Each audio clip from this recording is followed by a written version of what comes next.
I first came to Boston about 15 years ago to get my PhD from MIT, and when I returned last August, after about 10 years away for my sabbatical, I was most struck by the amount of right brain innovation going on, the artistic, creative side of innovation. I fully expected plenty of left brain innovation in Cambridge, Boston, Somerville. That's the innovation side with scientists and engineers.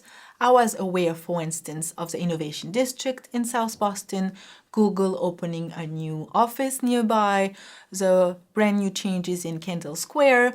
I was fully aware of all that. I was not ready, however, for the sheer amount of artistic endeavors having taken place in the city with, for instance, a new play, new production, the opening of the Calderwood Pavilion about 10 years ago, and all the things that make Boston such a vibrant community for experimental theater, for contemporary art, and all those artistic endeavors.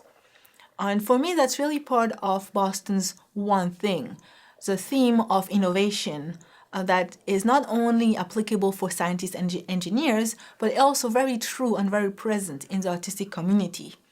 And you see that in Boston more than in other cities, I think, because of the sheer number of colleges and universities you have here, so that young people respond very well to cutting edge art, and that extends after they graduate, if they stay in the area, with those new theaters and production activities they put together.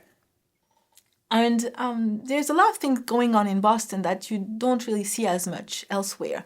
For instance, Boston Ballet recently premiered a new walks by a Boston choreographer, and this was one of the hits of the season because Boston audiences of all ages respond really well with being on the cutting edge of whatever is going on in the country, and in this case, in ballet. But even if you don't really care that much about art, I think there's a lot you can benefit from when you look at what's going on in the artistic community. For instance, a lot of business people have a lot of activities in common. You might want to bring a new product to market, for instance, or think about how to reach more customers, and you want to learn how to think more out of the box to come up with fresh ideas. And you can get new ideas, for instance, by looking at maybe a production of Shakespeare, let's say Hamlet or Macbeth or Othello.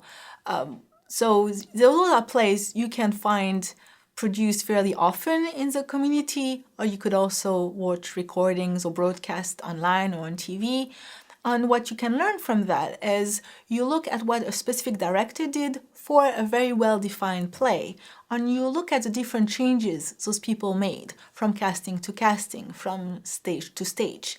And I think there's a lot you can learn from looking at the little innovations people brought into those walks and thinking then how to bring back similar ideas into your own walk with this well-defined task of bringing a product to market, and yet finding fresh ways to go about this so that your customers find you're really an innovative company.